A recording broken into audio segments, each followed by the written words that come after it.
Vamos a dar comienzo a la conferencia de cierre de este 10º Congreso Iberoamericano de Educación Científica. Muy brevemente, dos cuestiones. Una de ellas, obviamente, es presentar con mucho agrado y honor a quien va a ser nuestro conferencista. Y una cuestión que no queríamos dejar pasar, más allá de que después de esta mesa haya un cierre formal por parte de nuestras autoridades, donde se darán los agradecimientos que vienen al caso. Desde la perspectiva del Consejo de Formación en Educación y en representación de él, hay un agradecimiento muy particular a todos los que han, de este lado del Atlántico y del otro, que se han compenetrado y han podido posibilitar que el evento tenga la repercusión que hemos visto ha tenido en estos días. Estamos muy complacidos de ver salas llenas, conversatorios que cuesta terminar porque los distintos participantes quedan enganchados con la conversación. Siendo esta la instancia de cierre y uno tiene ese sabor agridulce de que hay algo que está llegando a su fin y uno siente que el peso del cansancio de tantos meses de preparación, al mismo tiempo siente que se termina algo que ha disfrutado y que le ha sido grato participar de él.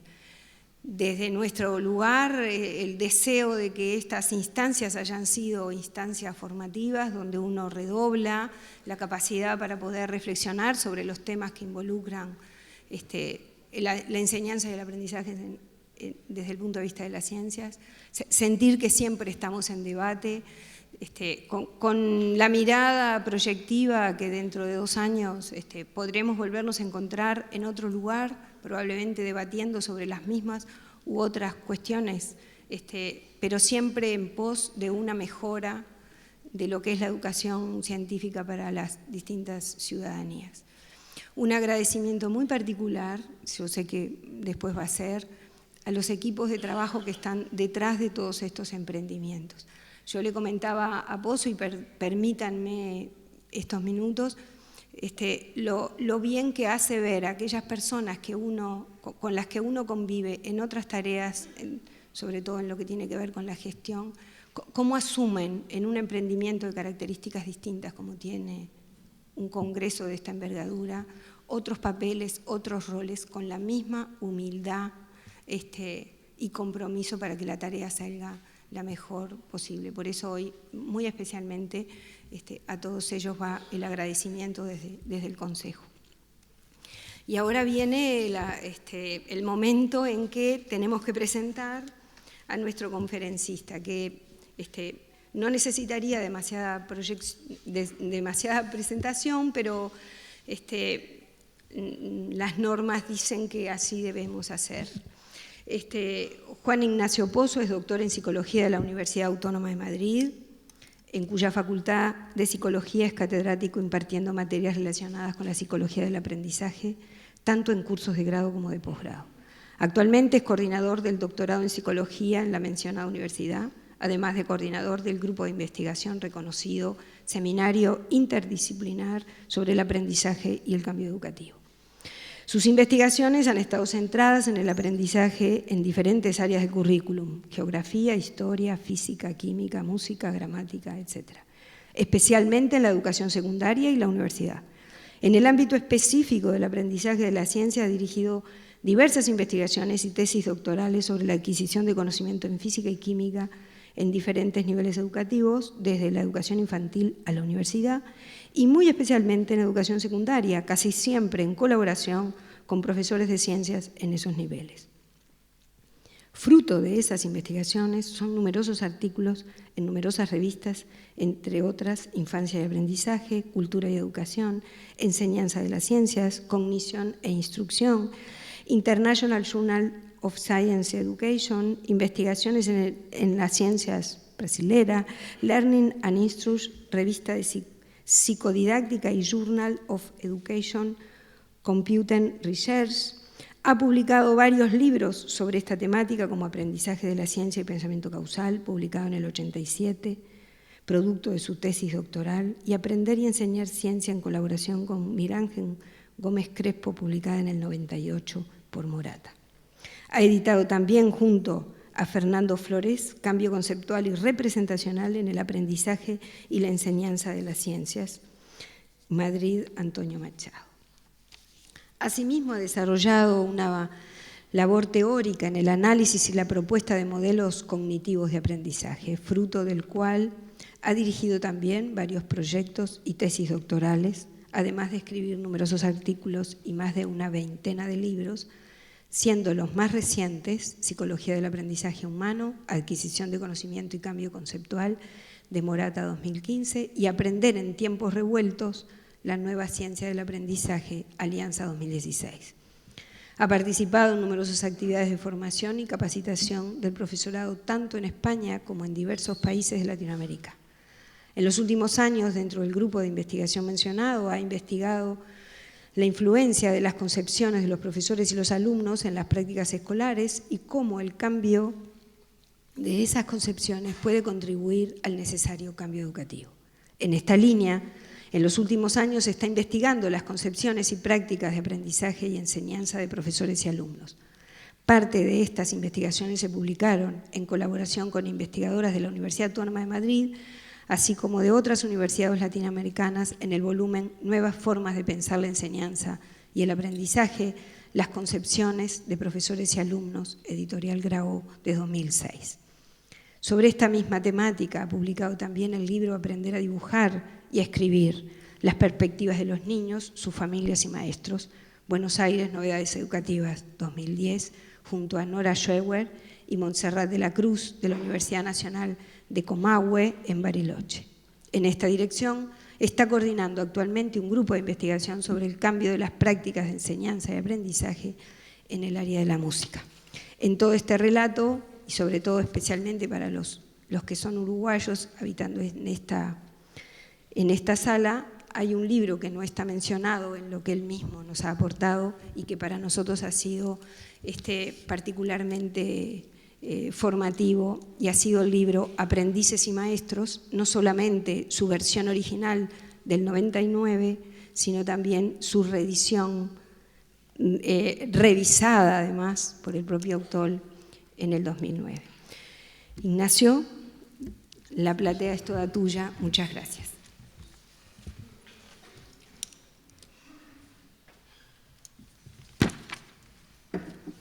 Bueno, muy buenos días o muy buenas tardes, no sé muy bien. Quiero comenzar, como es obligado, agradeciendo a la organización del Congreso la oportunidad de compartir con ustedes estas ideas y lo que voy a intentar presentar hoy. Agradecérselo a la Cátedra UNESCO, agradecerlo muy especialmente a todas las personas a las que no se ve, pero están detrás de la organización y el trabajo durante meses en un evento como este para hacerlo posible, y agradecérselo muy especialmente, como no puede ser de otra manera, a Beatriz Macedo. El primer día de estas jornadas, el lunes creo que fue, ¿no? Pues recordamos aquí a José María Sánchez como uno de los pilares sobre los que se ha fundado y sostenido esta cátedra UNESCO. Yo creo que el otro pilar es evidentemente Beatriz, ¿no? Yo estoy aquí porque Beatriz me llamó, me pidió esta presentación y claro, como muy bien se pudo ver en el vídeo que nos presentaron el otro día de Federico Mayor Zaragoza, a Beatriz es mejor decirle que sí a la primera, que a la segunda, que a la tercera, porque al final vas a decir que sí. Así que yo dije que sí a la primera en lugar y estoy muy contento de haberlo hecho y aquí estoy. Bien, voy a intentar hoy compartir con ustedes algunas reflexiones sobre un tema que yo creo que ha atravesado muchas de las presentaciones en este congreso, en estas jornadas, que es el problema de la distribución social del conocimiento científico, que en el fondo tiene mucho que ver con el para qué de la educación científica.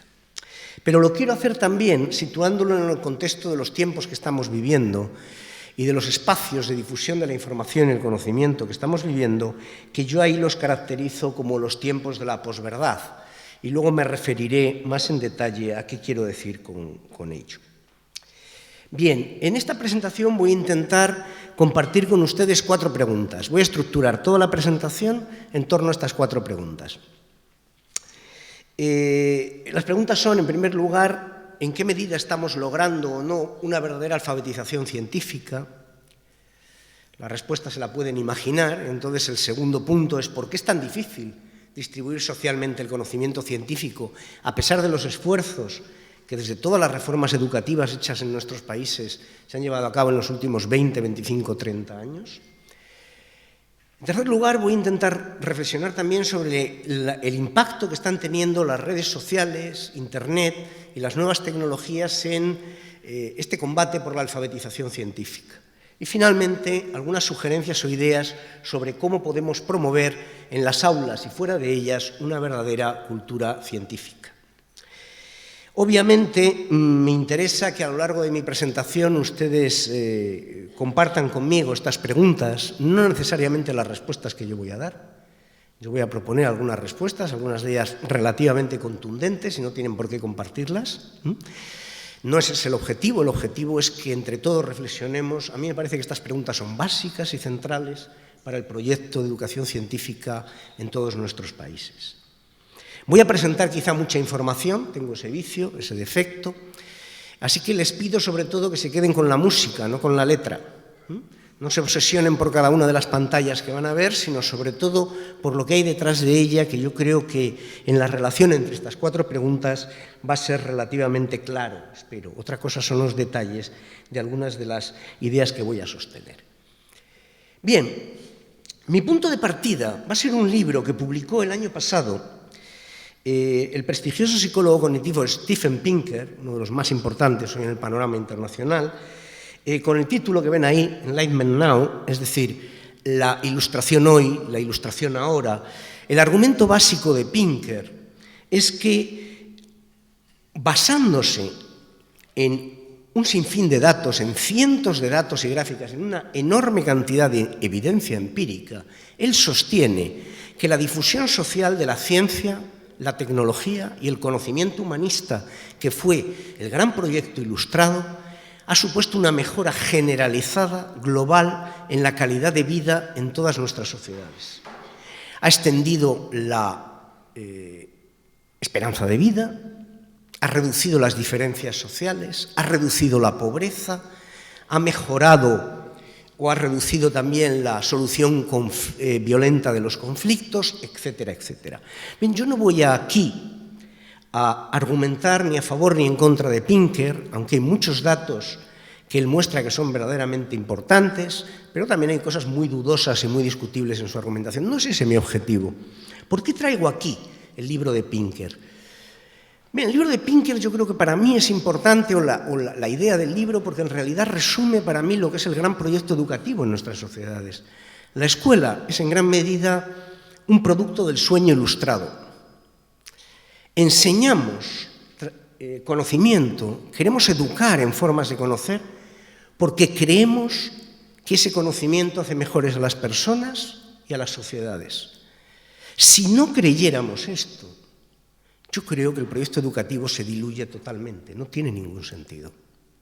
Así que tenemos que creer, y quienes nos dedicamos a la educación tenemos que creerlo, que hay formas de conocer, sentir, vivir, escribir, hacer, que son social y personalmente más constructivas, mejores para el desarrollo de una sociedad y de una persona que otras.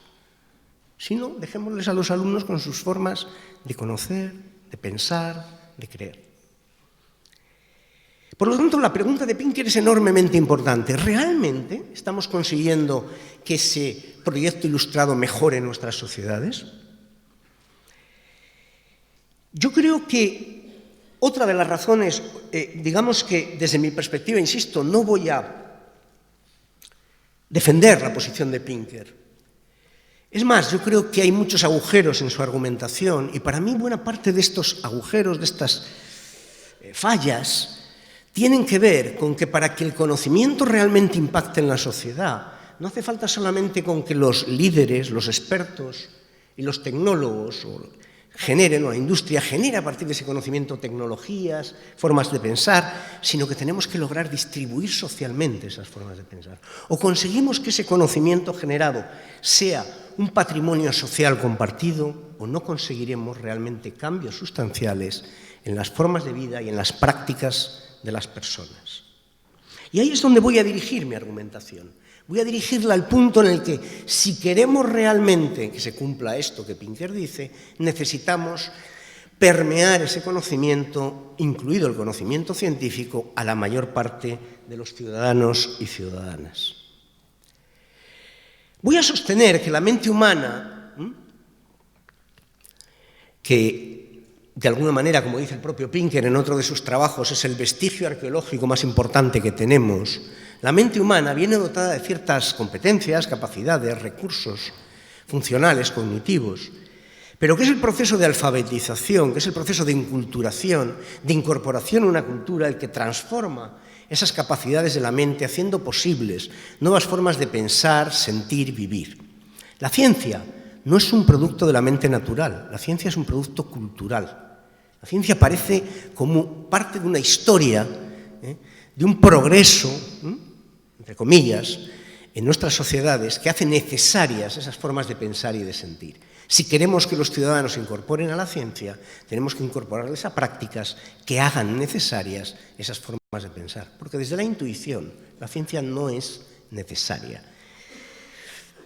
Y claro,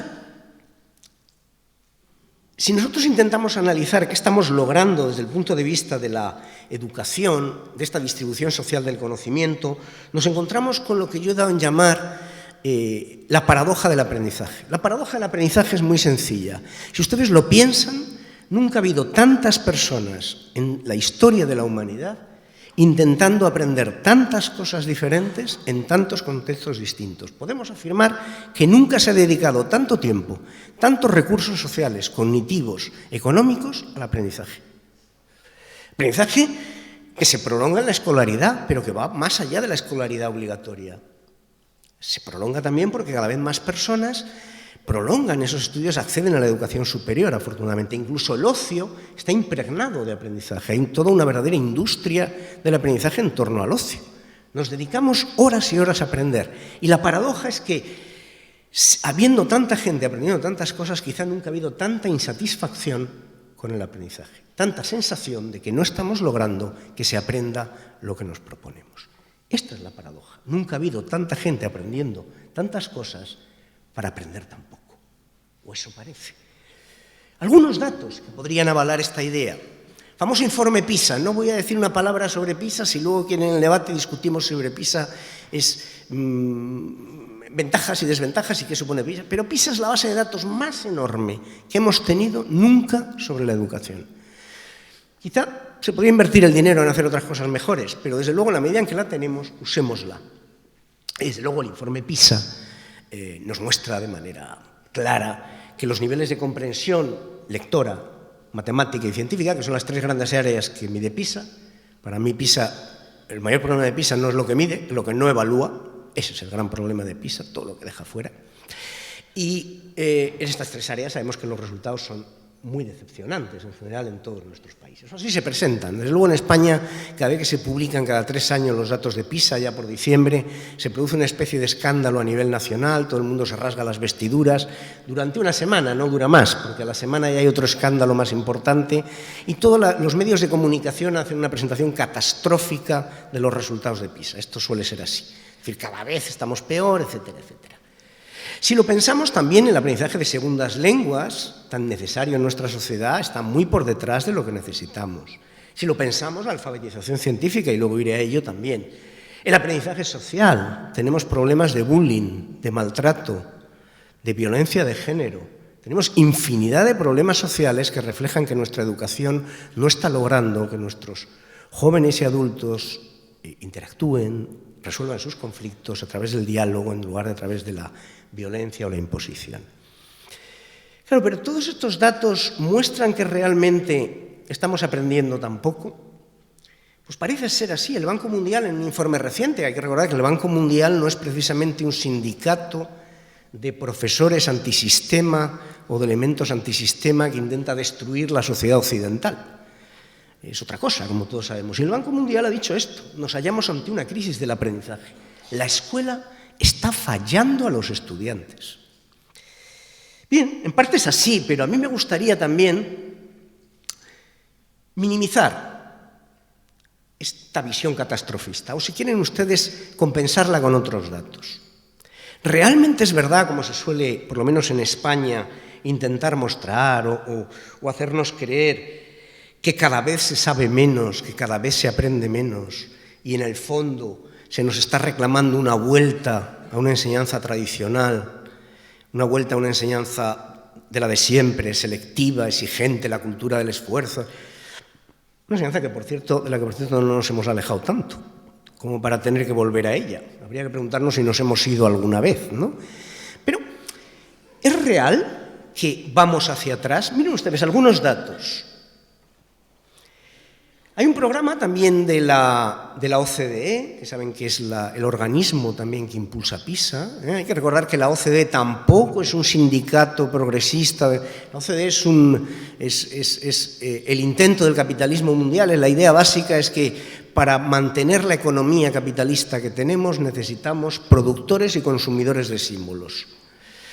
Y si los sistemas educativos no aseguran buenos productores y consumidores de símbolos, la economía no se va a sostener. Ese es el gran problema. Entonces, hacen pruebas para intentar comprobar si nuestros sistemas educativos responden a las necesidades económicas del sistema. Bien, pues tiene otro estudio que es PIAC, que es un estudio de competencia de adultos. Es muy sencillito. Las mismas pruebas que se aplican a los adolescentes se aplican a adultos de varias cohortes de edad. ¿De acuerdo? Se lo resumo muy rápidamente. Los datos muestran a nivel mundial, en todos los países analizados, ignoro qué países de la región han entrado en este estudio, España está, los datos muestran de manera radical, clarísima, que cuanto más jóvenes es la cohorte estudiada, mayor nivel de conocimiento científico, lector y matemático tiene. Los adolescentes de hoy saben más ciencia que sus hermanos mayores, que sus padres y que sus abuelos. Esto es una realidad empírica. Hay datos. No vamos para atrás. Si pensamos en el aprendizaje de segundas lenguas, ¿qué decir también? ¿Lo dominan más las nuevas generaciones que sus padres, sus abuelos? Si pensamos en la alfabetización científica, y luego voy a poner datos, estamos en lo mismo, incluso a nivel del aprendizaje social, a pesar de que nos escandalice cada una de estas situaciones que he mencionado antes, y el bullying sea noticia y la violencia de género sea noticia, afortunadamente, y nos escandalice, eso no quiere decir que antes no hubiera más. Sencillamente no era noticia, se daba por supuesto y no se consideraba un problema que había que abordar, ¿no? Por lo tanto, esto nos lleva a una situación. ¿Por qué tenemos la sensación de que vamos para atrás cuando en realidad vamos dando lentos pasos hacia adelante? Yo creo que la razón es muy sencilla. Nosotros no comparamos la educación actual con la educación pasada, la comparamos con nuestras metas, la comparamos con las necesidades sociales actuales. Y el concepto de alfabetización ha cambiado. Lo que necesitamos hoy no es lo que se necesitaba hace unas décadas. Los alumnos de hoy leen mal porque hoy les estamos pidiendo otro tipo de lectura, porque les estamos pidiendo otro tipo de alfabetización. Nunca en la historia de la humanidad nos hemos preocupado porque todos los ciudadanos y ciudadanas entendieran la teoría darwiniana o la teoría newtoniana. La ciencia antes en el currículum estaba para excluir, no para incluir. Y por lo tanto, ahora que queremos incluir, nos encontramos con que no incluimos suficientemente, pero eso no significa que vayamos para atrás. Se ha extendido el concepto de alfabetización. Ahora no basta con alfabetizar en lo que fue el gran proyecto alfabetizador del siglo XX, que fue la lectura y la escritura y la notación matemática, sino que necesitamos alfabetizar en ciencias, en arte, informáticamente, en muchos otros ámbitos. Pero sobre todo necesitamos otro concepto de alfabetización. Ya no basta con saber leer, escribir, o con decir lo que dicen los científicos. Hay que leer, escribir, calcular y usar lo que dicen los científicos para conocer, para aprender, para tomar decisiones, para ir más allá de lo dado. Miren ustedes, hay un dato muy sencillo que ustedes... Las pruebas de PISA, por ejemplo, las pruebas de lectura, se aplican dejándole al alumno los textos delante siempre a los estudiantes. Ellos tienen que leer un texto y hacer inferencias, pero siempre con el texto delante. No tiene ningún sentido memorizarlo. Con que hiciéramos eso en nuestras escuelas, dejáramos a todos los alumnos utilizar todo el material, el aprendizaje memorístico dejaría de tener sentido. Para que se hagan una idea de lo que es la diferencia entre leer y leer para aprender. Pues bien, sabemos que los resultados de todos esos estudios muestran todo esto que estoy marcando aquí, concepciones alternativas, heurísticos, no son capaces de utilizar los conocimientos adquiridos para cambiar sus actitudes, la lectura reproductiva, etcétera, etcétera, ¿no? Hay muchísimos datos que avalan esto que estoy diciendo en el campo específico de la alfabetización científica. Por ejemplo, en un estudio que se hizo en 2012, financiado por el BBVA, qué casualidad, todos estos estudios tienen detrás unos poderes económicos, pero en fin, vamos a lo nuestro. Más del 50% de los encuestados en ciertos países del norte de Europa y de los Países Bajos mostraban niveles altos de conocimiento, en España bajaba muchísimo.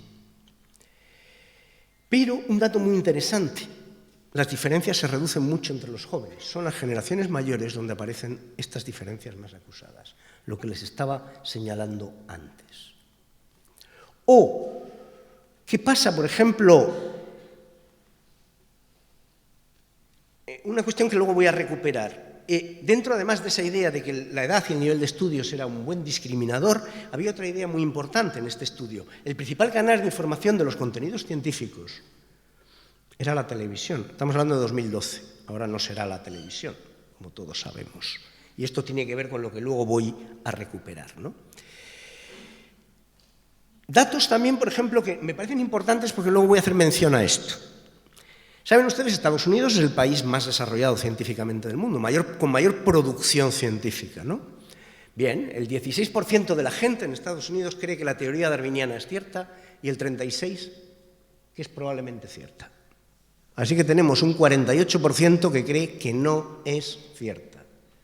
Hay granjeros ahí en el Medio Oeste que viven de que haya insecticidas que hacen que aumenten las cosechas, pero ellos no permiten que a sus hijos les enseñen las teorías detrás de las cuales están esas tecnologías. Ese es el país más desarrollado económicamente, científicamente, supuestamente del mundo.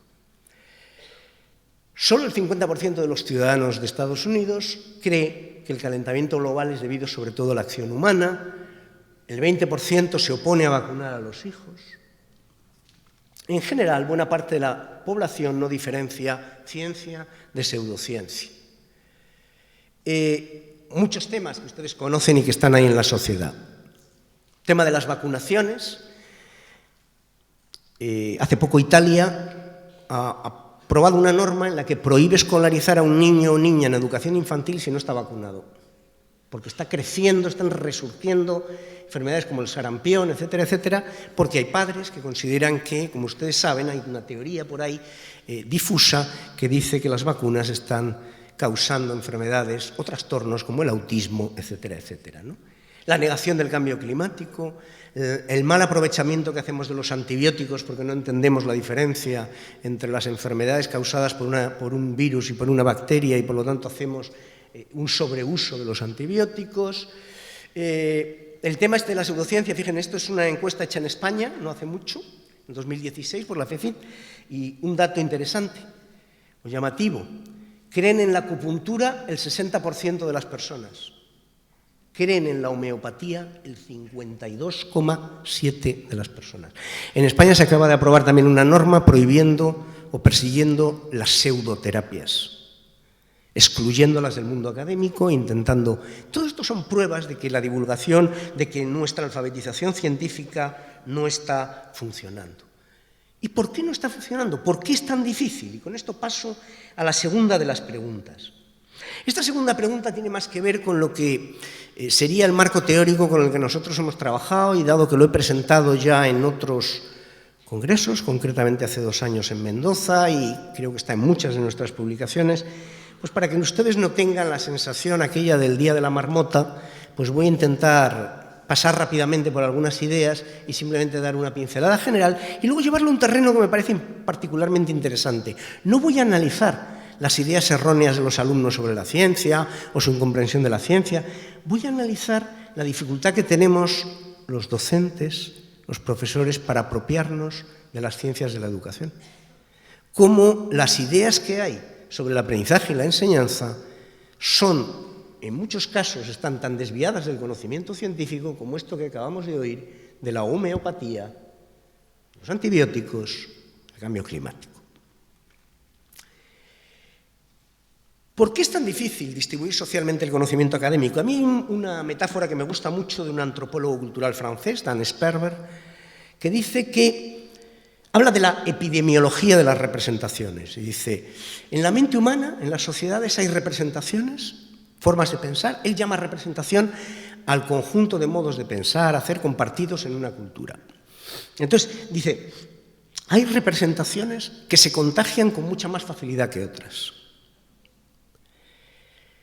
Por ejemplo, la intolerancia se contagia más fácilmente que la tolerancia. Basta con que alguien encienda una cerilla en un conflicto social y aquello se dispara. Y todos tenemos en la cabeza múltiples ejemplos. Hoy mismo yo leía una noticia, creo que era en Francia, de que habían quemado un barrio de chabolas, de gitanos, porque había corrido un rumor por WhatsApp. Es muy fácil que eso suceda. Construir la tolerancia es un proceso muy costoso.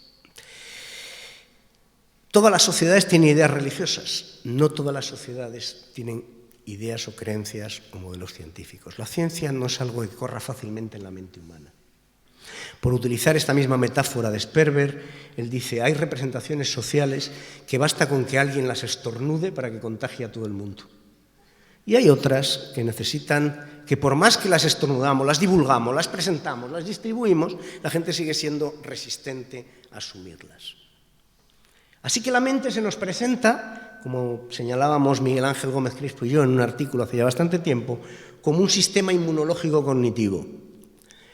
Nos defiende de contagios innecesarios. El alumno está ahí para decir, bueno, ¿esto para qué me sirve? ¿Esto qué pasa? O sea, si yo tengo ya intuiciones, esto... Y se muestra resistente el alumno, en general los ciudadanos, a admitir ciertos conocimientos científicos.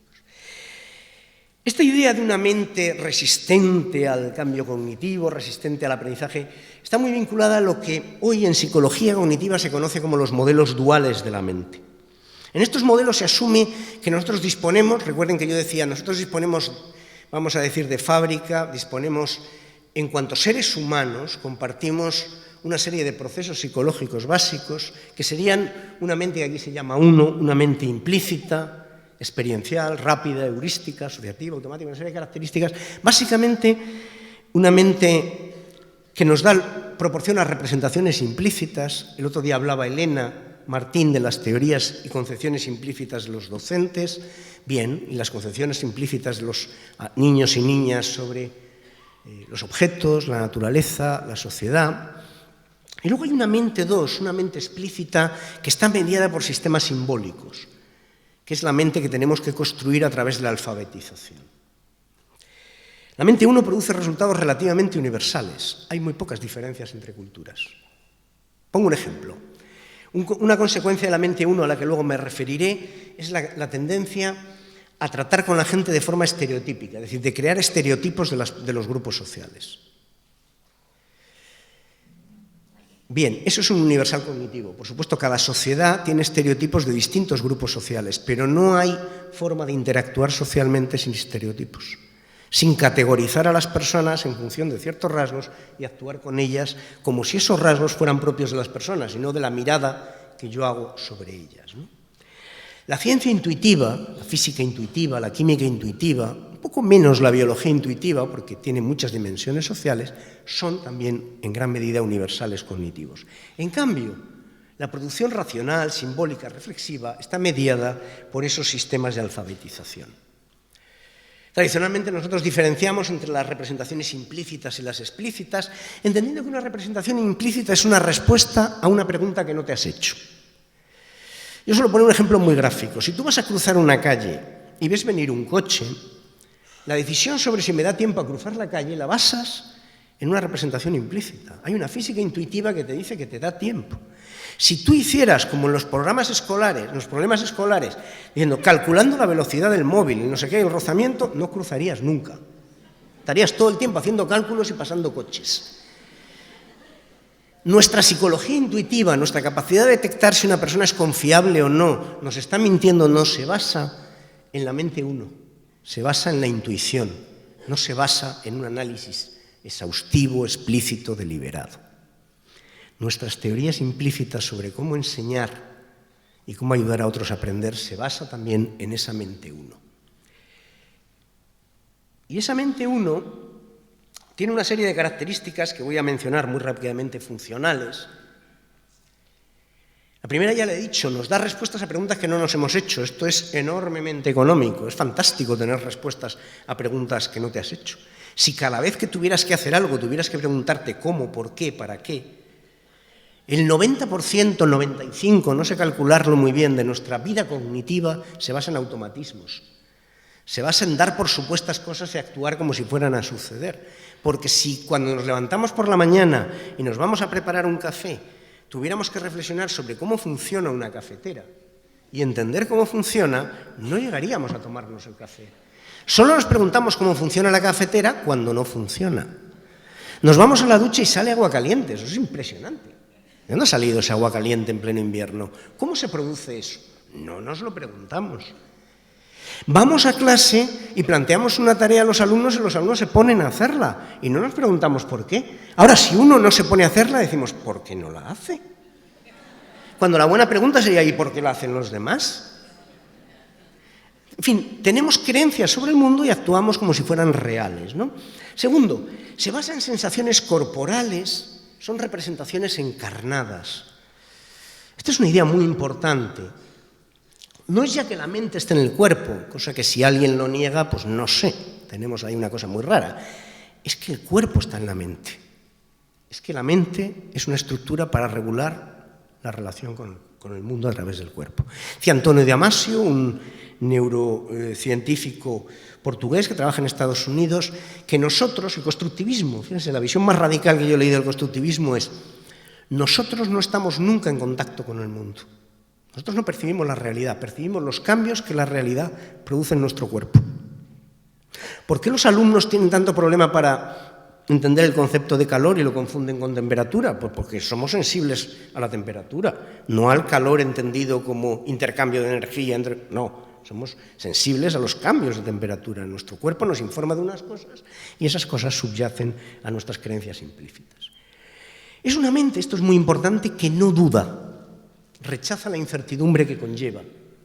Es, como se ha dicho antes, binaria, dualista, como ha dicho Fernando Cajas. Por cierto, alguien puede decir, claro, aquí se nos ha presentado también una mente dual, esto también es dualista. De acuerdo, touché. Pero con un matiz, yo he presentado esta mente dualista para simplificar como dos versiones, dos opciones, cuando en realidad sabemos que hay muchos tránsitos de una a otra. Hay niveles de explicitación o conciencia, pero no puedo entrar aquí en ello. Asume algo dado, como algo dado los estados naturales del mundo, la naturalización. Asume que el mundo es como se nos presenta ante los ojos y, por lo tanto, no lo pone en duda. Y se basa en una causalidad lineal o unidireccional. Frente a eso tenemos los rasgos del conocimiento científico, que como son más bien conocidos, pues no me voy a detener en ellos, ¿no? Refiere que quiere hacerse preguntas, sobre todo un procedimiento para responder a esas preguntas, gestiona la duda, dispone de códigos simbólicos que redescriben o transcriben o reconstruyen esos fenómenos en términos de otras lógicas que nos permiten comprenderlas de otra manera, se centra más en los procesos que en los estados, gestiona incertidumbre.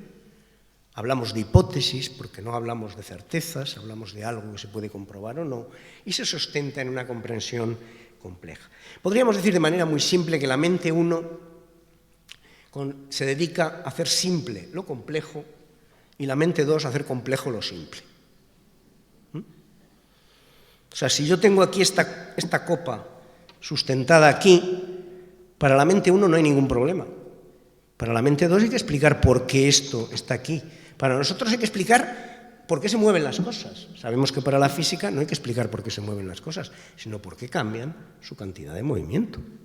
Por lo tanto, hay que explicar ambas. No, para nosotros simplemente, solamente, por ejemplo, ahora, si de pronto se cayera algún objeto que hay aquí, preguntaríamos por qué se ha caído, o se rompiera una vidriera, pero no nos preguntamos por qué no se rompe.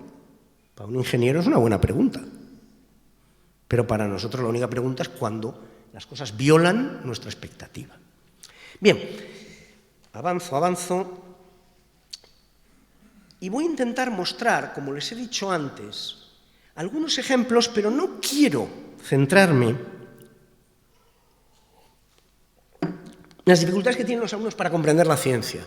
Hoy voy a hacer un ejercicio que es intentar, al hilo de lo que anteayer planteó Elena Martín, de las concepciones y teorías implícitas docentes y de los movimientos que hay en torno a la formación docente, mostrar algunos ejemplos de cómo esta mente uno, esta tendencia a simplificar lo complejo, atraviesa la forma en que los docentes interpretamos lo que pasa en un aula. Y cómo, si queremos realmente alfabetizar científicamente a los docentes también, en las ciencias de la educación, tenemos que cambiar su mentalidad y su forma de interpretar lo que está pasando en las aulas. Un ejemplo que ya lo mencionó Elena, la inteligencia. Sobre la inteligencia hay dos grandes dimensiones, ella lo planteó, una lo heredado adquirido y otra el grado en que es transformable. Me estoy yendo hacia donde no quería. Bueno, veo algunos rasgos. La inteligencia. ¿Cómo utilizamos los docentes la inteligencia habitualmente? Creemos que es un estado y no un proceso. Es decir, no es algo que tiene que ver con la interacción. Los alumnos son o no son inteligentes. Lo mismo que están motivados o no están motivados. Sin embargo, hoy sabemos que frente a esa tendencia a naturalizar, a ver el mundo de manera, a atribuir las propiedades a la realidad, a objetivar, la motivación y la inteligencia son más bien una forma que tenemos de llamar a la interacción de un sujeto con un entorno.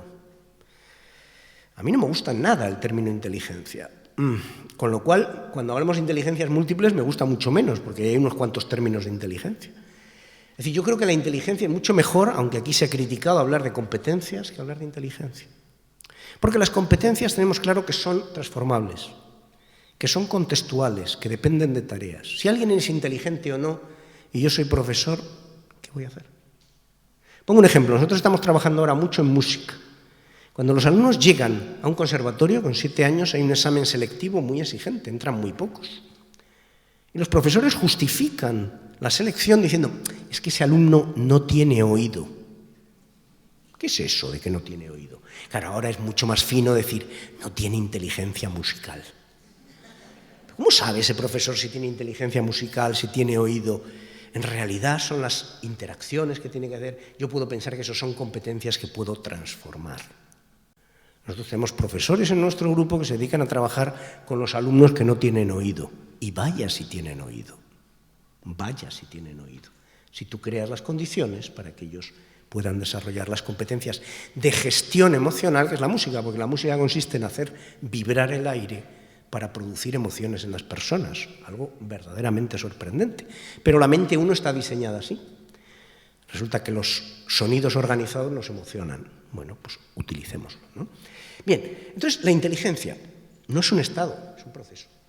No hay que atribuírsela a los alumnos, hay que atribuirse al grado en que son capaces de tener estrategias adecuadas para una tarea. Si yo creo que un alumno no es inteligente, no puedo ayudarle. Si yo creo que un alumno no tiene ciertas estrategias, puedo ayudarle a tenerlas, a adquirirlas, a usarlas y por lo tanto me puedo mover. Lo mismo pasa con la motivación, que aparece más abajo. La tendencia a creer que la motivación es un estado del alumno. El alumno está motivado o no, frente a la idea de que la motivación es un proceso. La motivación es que el alumno sea capaz de construir metas que muevan, que movilicen su acción mental y su acción en el mundo. Otro ejemplo de esa mente uno aplicada, los estereotipos. Los estereotipos se aplican a los grupos sociales, pero los estereotipos se aplican mucho en el aula. El otro día hablaba Elena Martín de la personalización de la educación.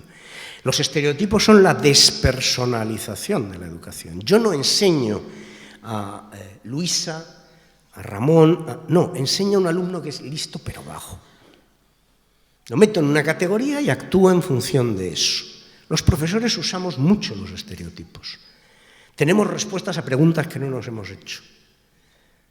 Activamos una representación y actuamos conforme a ella. ¿Y qué problema tienen los estereotipos?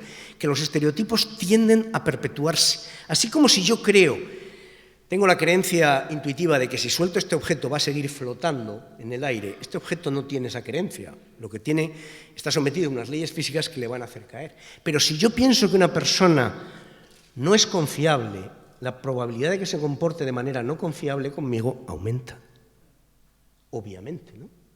Yo tenía un profesor de matemáticas en la escuela, lo recuerdo muy bien, el hermano Tomás, hermano marista, no era hermano mío para nada. Este señor tenía lo de los estereotipos clarísimo. Él llegaba a clase y al tercer día de clase ya había decidido que había en clase 7, 8, 10 alumnos buenos y los demás eran todos unos zoquetes, ¿no? Como le funcionaba otro estereotipo, que funciona mucho entre los docentes, este es hermano de, así que será bueno o malo. Yo tenía un hermano que era mayor que yo y entonces era buenísimo en matemáticas y cuando yo llegué dijo, este es hermano de Manuel, pues este tiene que ser muy bueno. Yo no le saqué nunca de su error, procuré no sacarle de su error. Pero el caso es que él lo que practicaba en clase es que cuando llegaba y planteaba una tarea y decía, a ver, ¿quién la puede hacer? Si el alumno que salía era uno de los no brillantes, le sometía a tal tercer grado que acababa demostrándole que en realidad mejor no hubiera intentado hacer la tarea. Y si era uno de los brillantes, era más condescendiente, le ayudaba y al final hacía bien la tarea. Al cabo de 2 semanas, todos sabíamos el lugar que ocupábamos en la clase. Nadie intentaba salirse de su rol. Y el profesor confirmaba que efectivamente tenía todos estos alumnos que eran unos zoquetes y estos pocos con los que merecía la pena trabajar. Todos usamos los estereotipos. No podemos impedir usar los estereotipos. Esto es una cuestión también importante. Yo no estoy diciendo que abandonemos la mente uno. Lo que estoy diciendo es que seamos conscientes de ella para vigilarla, para dar oportunidades a que el mundo nos lleve la contraria.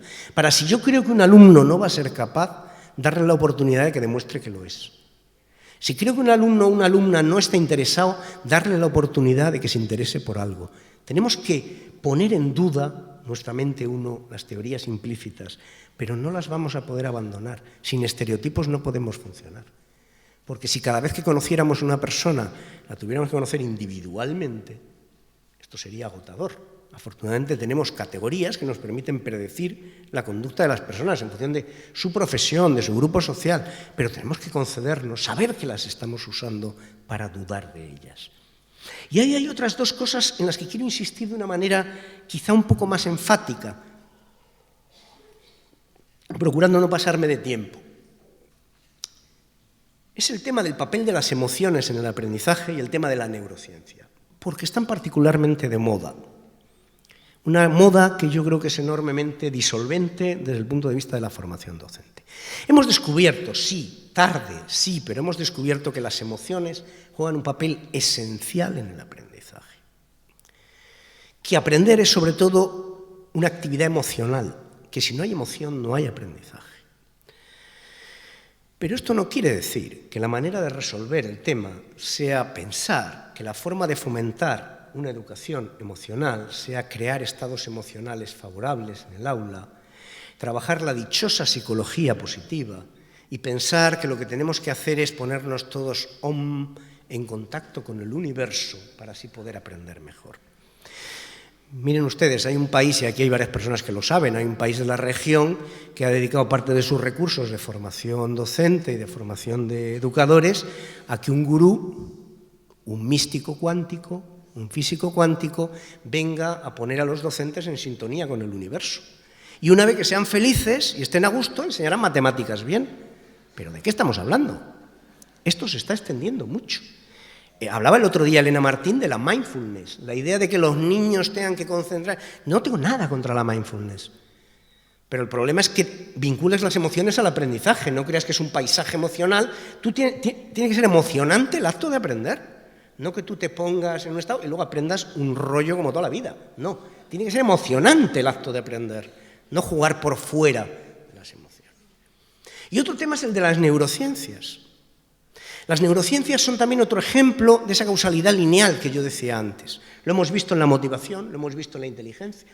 Es decir, inteligencia influye en el rendimiento académico, motivación influye en el rendimiento académico. Sí, pero también al revés.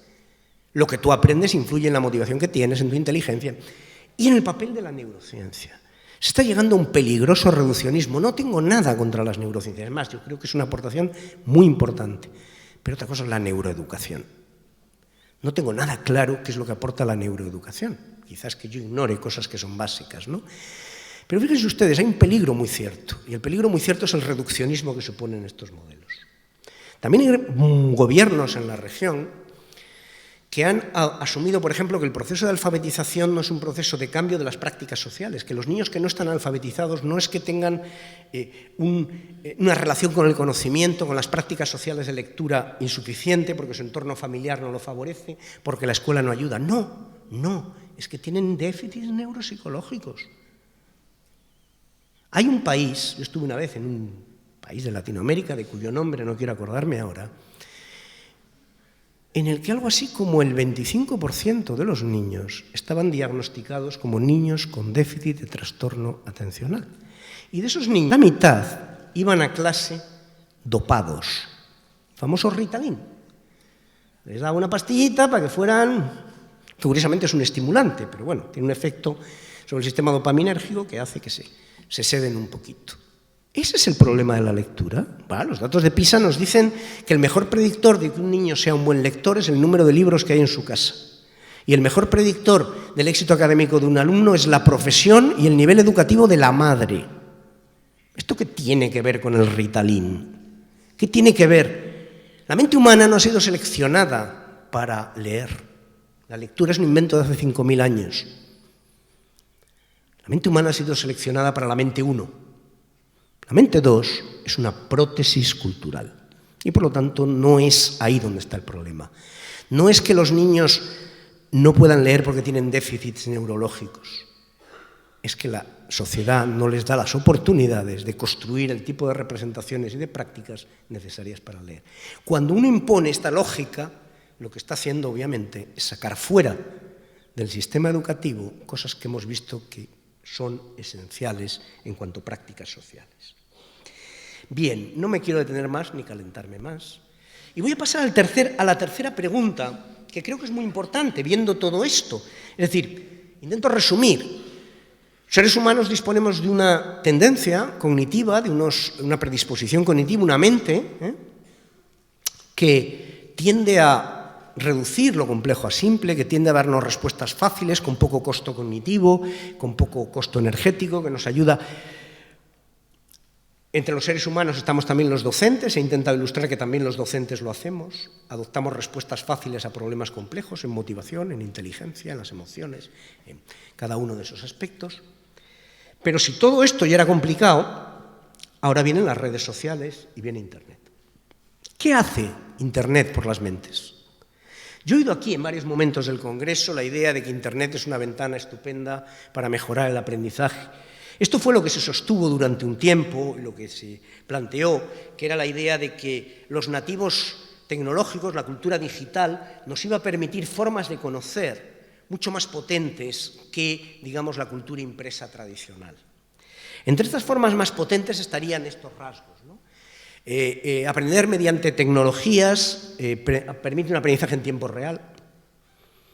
Uno toma una decisión y ve inmediatamente las consecuencias. Ve si ha logrado el objetivo que se proponía o no. Esto es muy obvio, por ejemplo, en un videojuego, en otros muchos entornos, en un laboratorio virtual. Uno hace una investigación en un laboratorio real y muchas veces tiene que pasar tiempo en un laboratorio virtual, ve los resultados inmediatamente. La adaptación al aprendiz. Puede cada uno estar aprendiendo desde su nivel y no necesariamente todos haciendo la misma tarea frente al libro de texto, darle al propio aprendiz control sobre su aprendizaje, fomentar la interactividad, proporcionar andamiaje, las tareas pueden estar apoyadas por ayudas específicas en función de las dificultades de cada alumno, el uso de la gamificación que se ha hablado aquí, multimedia, el carácter de la posibilidad de publicar y por lo tanto comunicar tus ideas y compartirlas. Sin embargo, todas estas ventajas están muy bien, pero los datos de la investigación, y son muy importantes los datos y los datos, sin datos no hay ciencia, los datos no hacen ciencia, pero sin datos no hay ciencia, pues son un poco tozudos. Esto es un dato de un estudio también de PISA sobre lectura digital. Tiene también un estudio sobre lectura digital. Hizo un año, una jornada, no lo hace siempre. Resumo muy fácilmente estas gráficas. Esto tiene que ver con cada uno de estos cuartiles, el primero, el segundo, el tercero, el cuarto, el número de horas que los alumnos se pasan delante de la computadora en su casa, tal como informan ellos, ¿vale? Y esto es el nivel de rendimiento en lectura digital. ¿Qué vemos aquí? Vemos aquí que hay un nivel, parece óptimo, pero a partir de ese nivel óptimo desciende. Esto es en casa. Cuando vamos a la escuela, la cosa todavía es peor. Podemos afirmar con certeza que cuanto más usan los alumnos la computadora en la escuela, peor leen. Peor leen. Claro, ¿y esto dónde nos lleva? Pues claro, nos lleva a un problema muy serio, que es que una cosa es que los alumnos sean nativos digitales, porque acceden fácilmente a la información, y otra cosa, como dijo aquí Federico Mayor Zaragoza el primer día en aquella presentación, que sean capaces de convertir esa información en conocimiento. Es decir, que dispongan de lo que se ha dado en llamar una competencia informacional o la capacidad de gestionar cognitivamente esa información. Es decir, sean capaces de seleccionarla, de ordenarla, de criticarla, de compararla. Nuestros alumnos, cuando buscan en Internet, sabemos lo que hacen. Corta y pega. Corta y pega. Corta y pega. Y esto es más o menos su estrategia. Te ponen dos frases o dos párrafos uno al lado de otro cuando uno es agua y otro aceite. Es imposible que una misma persona pueda decir esas dos cosas. Pero ellos no lo aprecian. Yo el año pasado tuve una situación de este tipo. Encargué un trabajo a mis alumnos y alumnas de tercero de Psicología, en la Facultad de Psicología de la Universidad Autónoma de Madrid. Hay un programa que se ha hecho muy famoso en España, ahora, este año, por razones que no vienen a cuento, o sí, el famoso Turnitin, que tiene nombre de medicina, pero en realidad es un programa para detectar plagios, que las universidades nos entrega a los profesores y dice, pase todos los trabajos por aquí. Yo no necesito el Turnitin. A mí cuando un alumno hace un trabajo y aparecen más esdrújulas de las debidas, me empiezo a preguntar si eso lo ha escrito él o ella. Hay palabras que un alumno mío o una alumna mía no usaría en un estado cognitivo normal. Por lo tanto, si aparecen ahí, es que vienen de otro sitio. Y cuando uno indaga un poquito y mete una frase en Google, le sale la fuente de aquello. Bueno, yo me encontré una alumna que me había plagiado el 80% del trabajo. Pero le llamo al despacho, tengo impreso allí y con un rotulador amarillo le tengo marcado todo lo que está plagiado. Y le digo, ¿esto qué es? Dice, nada, pues yo leí unas fuentes y tal. Digo, bueno, pero es que no has puesto nada tuyo. Dice, claro, yo lo leí y dije, yo no lo voy a contar mejor que está ahí. No lo voy a poder escribir mejor, así que mejor te lo pongo tal como está. Mis compañeros en la facultad, hay todo un tema sobre el plagio como problema ético. Para mí es un problema epistemológico. Es decir, los alumnos no saben lo que es conocer. Llevan toda su vida plagiando a sus profesores. ¿Por qué no lo pueden hacer ahora? Llevan toda la vida diciendo en los exámenes lo que les han dicho que tienen que decir. Pues si ahora lo encuentran en Internet, hacen lo mismo. ¿Cuál es el problema? Entonces, se sabe, por ejemplo, en el estudio este que he señalado antes, los alumnos que mejor leían eran los que menos páginas buscaban. Tenían muy claro lo que querían buscar. Tenían una meta, iban a buscar lo que querían, mientras que los otros estaban picoteando hasta que encontraban algo. El problema de los alumnos es que si no saben buscar no van a encontrar nada. Y entonces aparecen aquí los graves problemas vinculados a este uso de las tecnologías. Falta de atención y concentración. Hay muchos estudios que están mostrando, algunos de manera yo creo que muy alarmista, los problemas de atención que genera el uso de las tecnologías. Es verdad que la mente 1, básica, que a todos nos restringe, no está preparada, la mente 2 menos todavía por sus exigencias, a realizar varias tareas simultáneamente. Así que nuestros adolescentes que están continuamente en una actividad multitarea, están en una actividad multitarea porque en todas ellas están a un nivel muy superficial. Entonces, es dudoso que a través de esas tecnologías, si no se trabajan de otra manera, vayamos a conseguir una mejora de la atención. La inmediatez o irreflexión, que hemos visto que es un rasgo de la mente 1. Hay que responder ya. No puedes pararte a pensar. Tienes que contestar ya. Navegar o naufragar. Bueno, estos alumnos naufragan más que navegan, nosotros también de vez en cuando, ¿no? La infoxicación informativa, es decir, mucha de esa información a la que accedemos es tóxica.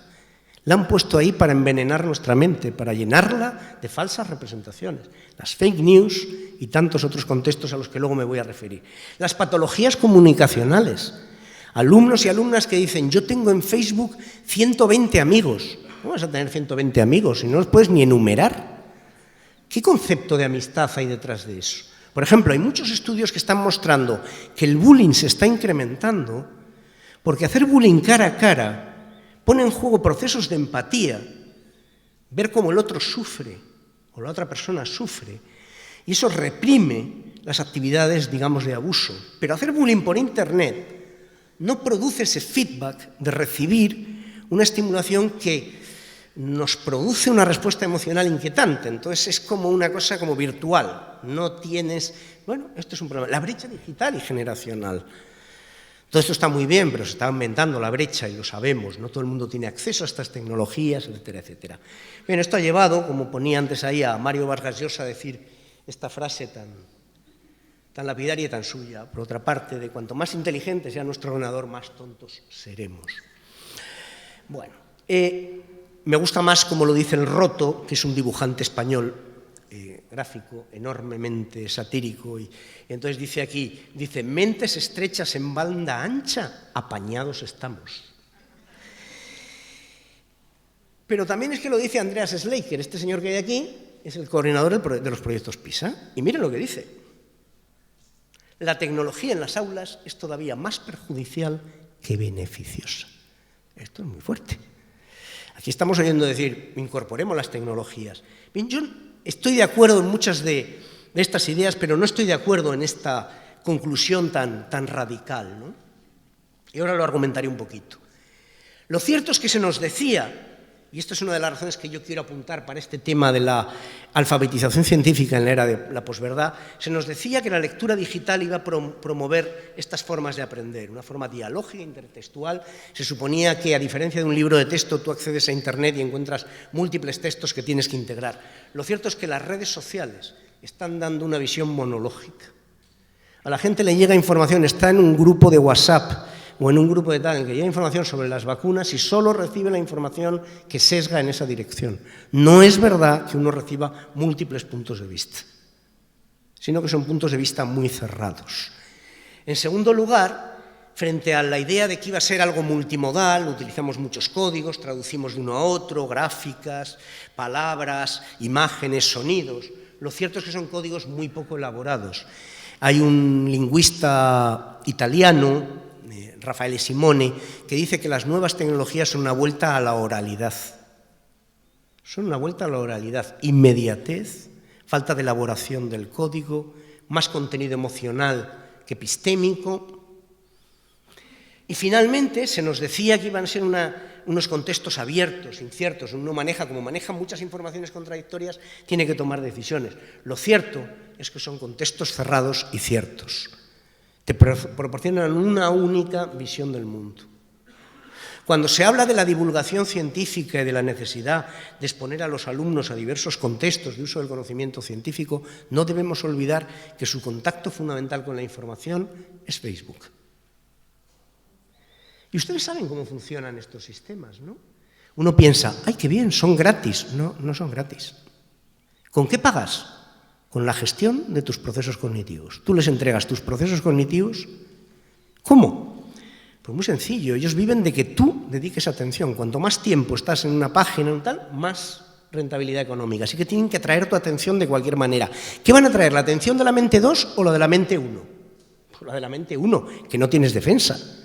Así que cuanto más escandalosa sea la noticia, más probable es que entres. Cuanto más contenido emocional, más probable que entres. Y luego está además la historia de los buscadores y sus algoritmos, que estas grandes empresas nunca publican cuáles son los algoritmos. Ustedes saben que si buscan la misma información con varios ordenadores distintos, no les va a entregar la misma información. En función de tu historia de búsqueda, te entrega una información u otra. Hay un sesgo de confirmación continuamente, es decir, los medios, las tecnologías te van a entregar la información que supuestamente va a encajar mejor con tus prejuicios, con tus creencias, con tus expectativas. No te va a ayudar a cambiar, te va a ayudar a cerrar la tarea. Así que encaja muy bien, no me voy a detener en todo esto que he señalado antes. Una investigadora norteamericana ha dicho esta frase tan lapidaria, a mí me gusta mucho, dice: Twitter es la amígdala de Internet. ¿Saben ustedes que la amígdala es la estructura cerebral dedicada al procesamiento de las emociones? Es la que nos alerta, la que produce el miedo, la ansiedad. Twitter vive de la ansiedad. Y hemos visto que la mente intuitiva no duda. No, la ansiedad es muy dañina, genera estrés, genera todas. Entonces, cerramos las tareas muy prematuramente para huir de ellas. Y voy a terminar con esta última parte en la que nos podemos preguntar si este es el contexto, qué podemos o debemos hacer en las aulas y fuera de ellas para promover una verdadera cultura científica. Hay varias soluciones que se han propuesto para mejorar esta cultura científica, algunas incluso en este congreso. Yo creo que todas ellas son útiles, pero en mi opinión son claramente insuficientes. Yo creo que ahí no está el problema. La primera, por ejemplo, se ha dicho que lo que tenemos que hacer es orientar más alumnos a los estudios de ciencias. A mí me parece que aquí hay una confusión de base. O sea, cuando hablamos de alfabetización científica, hablamos de formar a todos los ciudadanos en la ciencia, no de de que haya más físicos o menos físicos. Si hay más físicos o menos físicos, probablemente es un problema de las expectativas profesionales y un problema de lo odioso que les resulta a los adolescentes la física que estudian. Normalmente se suele atribuir a otros el problema. No, el problema es, tienes que hacer más gratificante, más interesante y más relevante eso. La segunda idea, se aumenta el número de doctores, hagamos mejor producción científica y entonces habrá más divulgación y habrá más cultura científica. Creo que les he puesto antes los datos de Estados Unidos y hablan por sí solos. Los dos países con más producción científica del mundo hoy en día son Estados Unidos, 1, 2, China. Esperen 2 años y se dará la vuelta a la ecuación. Ni en Estados Unidos parece que la producción científica permea la sociedad, ni haya ningún interés en tener una ciudadanía muy crítica y muy formada, y hay que ser muy ingenuo para creer que China está mejorando su producción científica para democratizar su sociedad y para tener ciudadanos más críticos. La ciencia está al servicio de la producción económica y lo que les interesa son patentes, no que los ciudadanos sean críticos. Es lo que estamos. En la Unión Europea es así también. Tercero, si aumenta el tiempo dedicado en el currículum, en la enseñanza de las ciencias, aumentará la cultura científica. Yo soy escéptico, por lo que he dicho. Yo creo que si los alumnas no les gusta la educación científica, no es por cómo se les enseña la historia y la literatura, es por cómo se les enseña la ciencia. Más, tengo una teoría nunca comprobada, afortunadamente, de que si el fútbol fuera una asignatura obligatoria en la educación primaria y secundaria, habría mucha menos gente interesada en el fútbol. Es decir, si tú tuvieras que prepararte un examen que consistiera en decir Albacete-Salamanca, año 2014, alineaciones y resultado, realmente la gente empezaría a odiar el fútbol. No me parece a mí que aumentar el número de horas sea la manera de mejorar la cultura científica. En España, cada vez que se publican los resultados de PISA y salen mal los resultados de lectura, relativamente, como he intentado mostrar, relativamente, el gobierno tiene el reflejo condición inmediato de aumentar las horas de lectura. No, si no es un problema de horas de lectura, es un problema de cómo se lee. Leer más mal no va a mejorar los hábitos lectores. Si no disfrutas lo que lees, si no, ¿para qué vas a leer más? Es más, algunos de los países que mejor rendimiento tienen en PISA tienen muchas menos horas lectivas que nuestros países. No es una cuestión de horas de clase. Es una cuestión precisamente de cómo vinculas lo que pasa en clase con lo que pasa en la sociedad, de cómo se recupera eso fuera. Y lo último, si exponemos a los alumnos a los productos de la ciencia, mediante espacios de divulgación, museos, videojuegos, incluso simulaciones. Esto es necesario, pero también se ha mostrado que es insuficiente. No basta con exponer a la ciencia. Si ya le estamos exponiendo a la ciencia en el currículum y no se dejan contagiar, según he intentado señalar. Los datos que hay de las visitas a museos muestran que sí, pueden ser divertidos, pero que aprender no necesariamente aprenden. Depende mucho de que esa actividad de una visita al museo, esto lo dijo Elena también el otro día, esté impregnada de metas educativas y metas epistémicas. Es decir, que tenga metas y no sea simplemente la visita a un lugar más o menos divertido. Con los videojuegos pasa lo mismo. Los metaanálisis que se hacen muestran que tienen un efecto, como todas las TICs, relativamente limitado y superficial sobre el aprendizaje. Eso no quiere decir que no puedan tener un efecto mejor, y yo creo que lo deben tener. Y ahí es donde estoy en profundo desacuerdo con Andreas Schleicher cuando dice, dejémoslas fuera. Yo creo que fuera ya están, y van a seguir estando. Solo la educación puede transformar los usos de las tecnologías. Si no metemos las tecnologías en el aula y no diseñamos usos transformadores de ellas, seguirán apelando a la mente uno. Tenemos que enseñar a los alumnos a defenderse de esas tecnologías. Y eso es un poco lo que intento mostrar ahora de manera muy resumida. Llevo ya 1 hora hablando.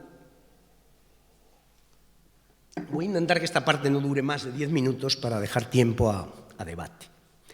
Yo creo que si queremos realmente promover una cultura científica ciudadana, tenemos que conseguir una educación científica que suponga un cambio en las creencias epistemológicas, es decir, que los alumnos y alumnas entiendan que el conocimiento científico es epistemológicamente una entidad distinta de otras formas de conocer el mundo, ni mejor ni peor, distinta.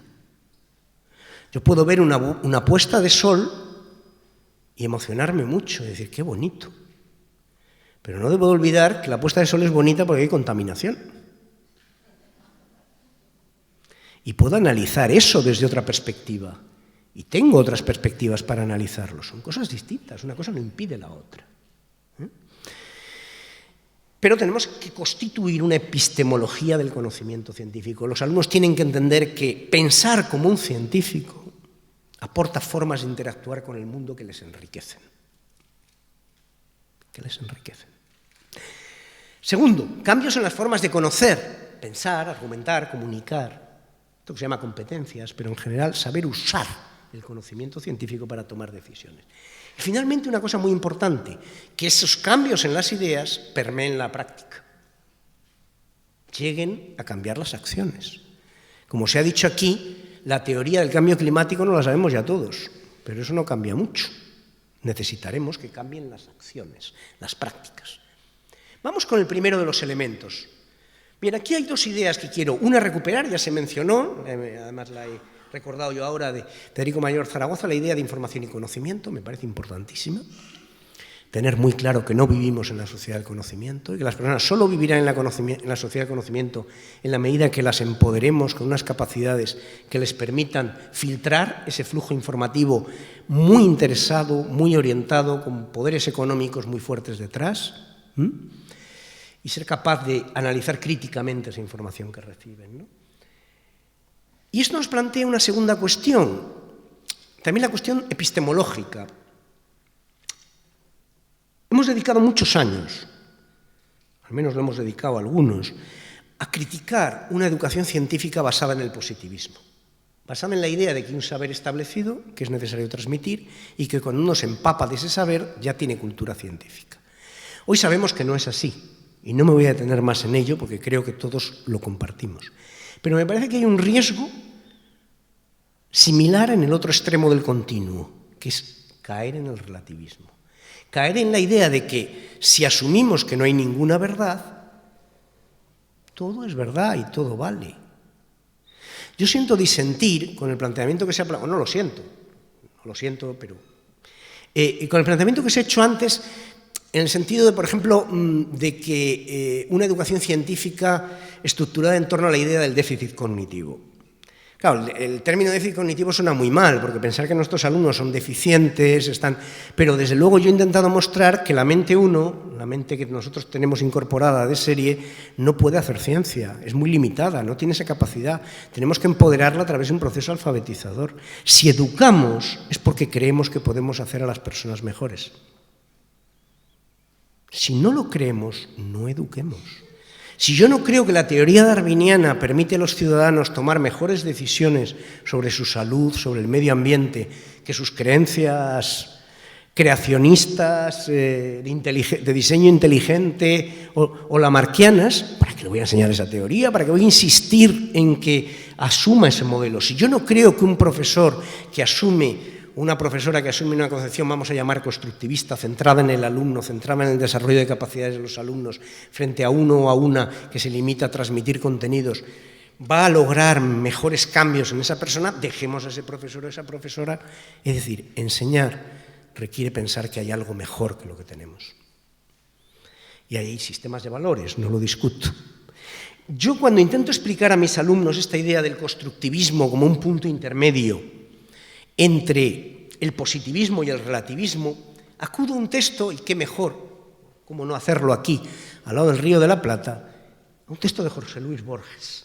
Borges entonces se llamaba un metafísico, ahora sería un metacognitivo. Gran parte de su obra es una reflexión sobre la relación entre la mente y el mundo, sobre cómo se constituye el conocimiento. Y tiene un texto maravilloso que se titula, por favor, miren ustedes el título, no nos perdamos, Del rigor en la ciencia. Y dice, en aquel imperio el arte de la cartografía logró tal perfección que el mapa de una sola provincia ocupaba toda una ciudad. Y el mapa del imperio toda una provincia. Con el tiempo esos mapas desmesurados no satisficieron y los colegios de cartógrafos levantaron un mapa del imperio que tenía el tamaño del imperio y coincidía puntualmente con él. Menos adictas al estudio de la cartografía, las generaciones siguientes entendieron que ese dilatado mapa era inútil y no sin impiedad lo entregaron a las inclemencias del sol y de los inviernos. En los desiertos del oeste perduran despedazadas las ruinas del mapa, habitadas por animales y por mendigos. En todo el país no hay otra reliquia de las disciplinas geográficas. Cuando trabajo este texto con mis alumnos les pregunto inmediatamente ¿qué sugiere? Entonces empiezan a salir ideas, creencias, al principio muy pegadas a la geografía, pero se van despegando. ¿De qué habla Borges en realidad? Claro, nos está hablando de que el conocimiento nunca puede reflejar el mundo. O sea, fuera el positivismo, imposible. ¿Vale? ¿Está ahí? Muy bien. Pero es que también, si tomamos la metáfora en profundidad, y Borges tiene otros textos en esa dirección, también nos niega el relativismo. Es decir, el hecho de que no haya mapas verdaderos no significa que no haya mapas falsos. No hay mapas verdaderos significa que si ustedes viajan a Madrid o a Londres, no habrá un mapa de Madrid ni de Londres que sea exactamente igual que Londres. ¿Qué mapa será el mejor? Depende de su viaje, de sus metas. ¿Quieren ir en metro? Busquen un mapa que traza líneas, que no busquen en la realidad, no hay una línea amarilla que vaya de sol a... No. Eso es una representación, un esquema para que ustedes actúen. Pero si en vez de eso lo que quieren es recorrer el Madrid de los Austria, busquen otro mapa. Depende de mi viaje. Depende de la pregunta. En el ámbito del conocimiento, depende de la pregunta. Cuando hace unos años con Miguel Ángel Gómez Crespo estábamos haciendo aquellas investigaciones sobre la comprensión de la química, un día a una alumna adolescente le estábamos preguntando de qué está hecha la materia. Entonces le preguntamos, ¿de qué está hecha esta copa? ¿De qué está hecha el agua que hay en la copa? ¿De qué estás hecha tú? Y entonces esta alumna, especialmente perspicaz, como van a ver, nos dijo, pues es que tengo dudas, porque es que el año pasado me dijeron que yo estaba hecha de células y este año me han dicho que estoy hecha de átomos. Un alumno se hace estas preguntas, está perdido, claro, porque el sistema educativo no... Si estás en clase de química, mejor que sean átomos. Si estás en clase de biología, son células. Y en el mundo natural, a ninguna de las dos cosas, mente uno. Claro, ¿qué mapa es el verdadero? Depende de la pregunta y del viaje, ¿vale? Pero que no haya mapas verdaderos no significa que no haya mapas falsos. Claro que hay mapas falsos. Yo no les recomendaría ir a Madrid con un mapa de París. Las redes sociales están llenas de fake news, de información falsa. Y la ciencia tiene modos de demarcar hasta qué punto una información es verdadera y es falsa. Y los alumnos tienen que ser entrenados, enseñados, formados en detectar, en analizar, en criticar. Caer en el relativismo, en la subjetividad, en la idea... Está muy bien la subjetividad, pero la ciencia tiene algo objetivo. Tiene algo que tiene que ver con que hay formas de pensar que hasta donde podemos demostrar, y todo es provisional, dan mejor cuenta de lo que sabemos que otras, dependiendo de la pregunta. Hay preguntas para las que la teoría darwiniana no tiene ningún interés, porque la pregunta no es esa, ¿vale? A ver, ¿qué estoy haciendo yo? Bien, entonces esto nos lleva a esta idea de, ya voy a intentar ir avanzando muy rápido, esta idea de Edgar Morin, que dice que hoy en día conocer y pensar no es llegar a la verdad absolutamente cierta, sino dialogar con la incertidumbre. La incertidumbre produce ansiedad. Un científico cognitivo, en realidad era filósofo más bien, Pilishin, decía que los seres vivos somos informívoros. Consumimos información para poder predecir el mundo en el que estamos, porque eso reduce la ansiedad. Todos los seres vivos. Todo lo que aumenta la ansiedad daña un ser vivo. Y en medicina se sabe muy bien que el estrés y la ansiedad multiplica todo tipo de problemas físicos y problemas corporales, ¿no? Así que gestionar la incertidumbre, aprender a convivir con ella, no quedarte con la primera respuesta. Inhibir las respuestas inmediatas. ¿Saben ustedes? La especie humana, desde el punto de vista neurocientífico, tal como se ha hablado, neurocognitivo, lo que más nos caracteriza es el enorme desarrollo de los lóbulos frontales. Y los lóbulos frontales tienen una función esencial, que es regular el tráfico neuronal en todo el sistema cerebral. Y su función esencial es inhibir. Es decir, frenar respuestas, demorarlas, en lugar de dejarse arrastrar por la primera respuesta que nos satisface. La ciencia requiere tiempo, requiere reflexión, requiere dudar, requiere no quedarse con la primera, no actuar antes de pensar, por ejemplo. Así que, en definitiva, fomentar la epistemología de la duda, más que de la certeza, es uno de los rasgos que caracterizan a la empresa esa que llamamos ciencia. Con todos los matices sociológicos de que evidentemente sabemos que los científicos tienden a confirmar, el sesgo de confirmación sigue estando ahí, pero bueno, la ciencia se dota de mecanismos para, de alguna manera, combatir eso. Es lo mismo que decía yo antes con los estereotipos. No los vamos a abandonar, pero al menos dispongamos de estrategias para combatirlos y para ser conscientes de ellos. El segundo aspecto, y voy avanzando rápidamente, cosas que no les voy a poder contar, son las formas de gestionar el conocimiento: pensar, argumentar, comunicar. No me voy a detener en este tema de las formas de leer, que es bien interesante, cómo han evolucionado y qué tipo de lectores necesitamos, que son lectores críticos frente a lectores escolásticos o meramente reproductivos. Un lector reproductivo es un lector que repite al pie de la letra lo que dice el texto. Un lector escolástico, y hay un libro magnífico de Alberto Manguel sobre la historia de la lectura, donde lo pueden encontrar, otro de David Olson más académico. Un lector escolástico es el que no reproduce lo que dice el texto, sino lo que el texto quiere decir, según una voz autorizada que lo interpreta. Esto es lo que pasa los domingos en misa, ¿vale? Se lee el Evangelio y el cura nos explica qué quiere decir en realidad el Evangelio. Pero es lo que pasa el martes en clase de química, el miércoles en clase de historia y el jueves en clase de lengua. El alumno o la alumna no se aprende lo que dice el texto, sino lo que el profesor o la profesora dice que el texto dice. Esto no va a caer, esto no lo va a preguntar así, esto no sé qué. Hacen lectura escolástica. Y en cambio la lectura ligada a la ciencia es una lectura crítica, en la que el lector dialoga con el texto, construye su propia versión del texto, hace su propia interpretación del texto. Hay estudios muy interesantes que muestran que esta lectura crítica históricamente aparece precisamente con el Renacimiento, aparece con la ciencia moderna. Hasta entonces no había lectores críticos. Tristemente en nuestras aulas los alumnos siguen haciendo más lectura escolástica que crítica. Esto es un tema que también avanzaría en esta dirección. Igual pasa con la comunicación de la información. Los alumnos están acostumbrados a decir lo que saben, no a saber lo que dicen. O sea, no a pensar que comunicar es intentar influir en la mente de otros. Entre otras cosas porque muy tempranamente los alumnos solo escriben para los profesores. Y como esa mente no hay manera de influirla, lo único que intentan es decir, digo lo mismo que tú,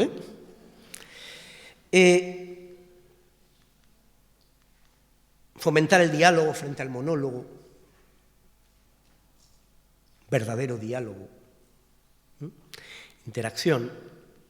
Esto me lo voy a saltar porque no. Y luego una cosa que me parece muy importante, cambiar las formas de pensar es convertir aquellas estructuras lineales de agente-objeto en estructuras basadas en la idea de sistema. La ciencia tiene que ver con la complejidad, con la idea de que cualquier interpretación de un fenómeno implica poner en juego una serie de factores y relacionarlos. Un ejemplo típico es la distinción entre peso y masa. La mente 1 habla de peso, ¿no? La mente 2 diferencia entre peso y masa. Por cierto, no vayan ustedes a la carnicería y pidan masas, pidan peso. Bueno, masa aquí significa otra cosa, pero no pidan en función de la masa, sino hablen de peso. Pero claro, el peso sabemos que es la relación entre dos masas, ¿no? Pero claro, o el color, nosotros lo atribuimos a los objetos, causalidad lineal. No, el color es la interacción entre un sistema visual, la incidencia de la luz y las características, etc. Podríamos poner multitud de ejemplos. Energía como intercambio, calor como intercambio de energía frente a la idea de que hay objetos que tienen calor y objetos que no. Hemos visto también los ejemplos en las concepciones docentes, ¿no? Bien. Y para terminar, cambios en las relaciones entre teoría y práctica. Esto ya lo dijo Elena el otro día, así que voy a ir muy rápido. Hay que repensar las relaciones entre teoría y práctica. Volviendo a esta metáfora maravillosa de Borges, si queremos que los alumnos aprendan mapas y aprendan a navegar, a usarlos, si entendemos que las teorías y modelos científicos son mapas para moverse por ciertos territorios, primero hay que viajar al territorio y solo cuando estás en el territorio el mapa tiene sentido. Nosotros hemos invertido la relación. Primero damos mapas para territorios que el alumno nunca ha visitado, y luego les decimos que lo apliquen.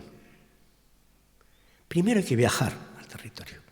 Hay que partir del problema o de la pregunta. Una maestra con la que yo trabajaba hace ya unos cuantos años en España me contaba una anécdota muy divertida de un alumno suyo. Ella enseñaba inglés en un barrio marginal de Madrid, en un barrio pobre, en una escuela de un barrio socioeconómicamente pobre, y le intentaba convencer a uno de sus alumnos de lo importante que era para él aprender inglés, para su futuro. Porque cuando seas mayor, el inglés te va a permitir esto y aquello. A lo que el niño le contestó: mire, señor, ¿yo por qué voy a aprender inglés si nunca voy a ir a París? Claro, si yo quiero que un niño aprenda inglés, no le tengo que demorar, es decir, un día viajarás con esto, viajas ahora. Videojuegos, canciones, algo donde el inglés le ayuda a dar sentido. Algo donde la ciencia ayuda a dar sentido a los problemas que tiene la sociedad. Como señalaba antes Fernando Cajas, y estoy totalmente de acuerdo, necesitamos una ciencia que responda a las preguntas y problemas de la sociedad y que presente la ciencia a partir de esas preguntas y esos problemas, en formato de proyectos, investigaciones, y que rompa con estas barreras tradicionales de disciplinas científicas, que trabaje en equipos docentes, que integre y que tenga respuesta para esos problemas que fluyen en todos esos espacios, ¿no? Necesitamos una ciencia, como mostraba Miguel Ángel en este libro que yo presenté en Mendoza, una ciencia basada en la experiencia, en la acción. Parta de la acción para reflexionar. Primero hacemos y luego pensamos y reconstruimos lo que hemos hecho y le damos sentido a lo que hemos hecho. No la idea de que la práctica viene después de la teoría. Vamos al laboratorio a demostrar cosas que ya sabemos que son ciertas. No, vamos a explorar la realidad, a intentar construir. Y necesitamos una ciencia que fomente el compromiso, la motivación. Esta es una imagen, como sabrán o no sabrán, no sé si la conocen, de la película esta de La lengua de las mariposas, ¿no? En la que don Gregorio, el maestro, despierta la motivación de Moncho, del alumno. ¿A través de qué? De la capacidad de hacerse preguntas, de convertir el entorno en algo sobre lo que exploramos y ayudamos a comprender y conocer, ¿no? Así que yo espero haber respondido a todas estas preguntas en alguna medida, pero sobre todo espero haber compartido con ustedes la lógica de estas preguntas y la necesidad de estas preguntas. Pinker probablemente no tiene razón porque se le olvida que lo fundamental que tenemos que cambiar es a cada una de las personas que componen esa sociedad, su mentalidad. Educar es cambiar mentalidades, ¿no? Tenía un texto para terminar y se lo voy a leer muy rápidamente porque me encanta. Me gusta terminar con textos de Juanjo Millás, que es un escritor español de una lucidez extrema, y tiene un texto que habla de la relación entre la educación y la vida, y dice: según estudios de toda solvencia, el alto índice de fracaso escolar se debe a la falta de conexión entre los planes de estudio y la realidad. En otras palabras, que el principio de Arquímedes o el pretérito imperfecto del verbo amar, por poner dos ejemplos sencillos, no tienen nada que ver con la vida. A lo mejor ya nadie desaloja la misma cantidad de agua de la bañera que el volumen de su cuerpo al introducirse en ella. Ni nadie amó a alguien en un tiempo remoto y le apetece expresarlo de esa forma verbal. Yo amaba, tú no, el etcétera, yo amaba a Beatriz. Personalmente, si no hubiera aprendido a hacer análisis sintácticos, no sabría desmontar mis estados de ánimo y echaría la culpa de todo lo que me pasa al portero, al jefe o al gobierno. Quizá otra cosa no, pero la gramática sí tiene mucho que ver con la realidad. En cierto modo, la construye.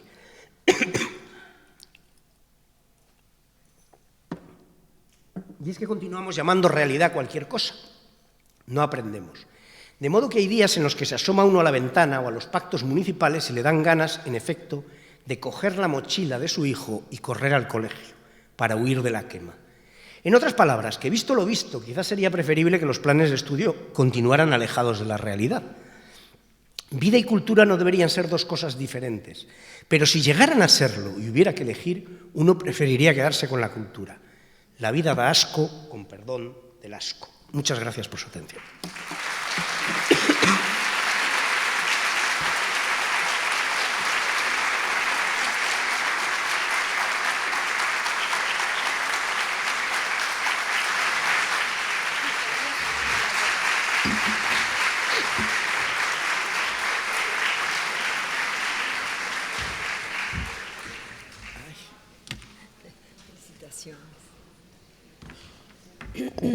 Bueno, y ahora como en las instancias anteriores se reciben, le damos unos minutitos para descansar y tomar un poquito más de agua. No. Y, vamos a empezar ya. Y esperamos las preguntas. Por mi parte no hay problema. Estuvo muy bueno.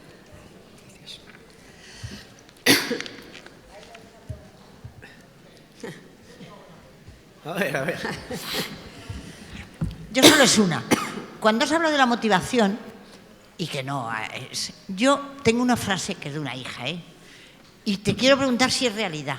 Ella lo que vino a decir un día, viene muy así y dice, mira mamá, es que ese profesor no me motiva. ¿Eso es lo bueno? ¿Eso es lo que tú quieres decir con la motivación? A ver. Ella me dijo eso, es que ese profesor no me motiva.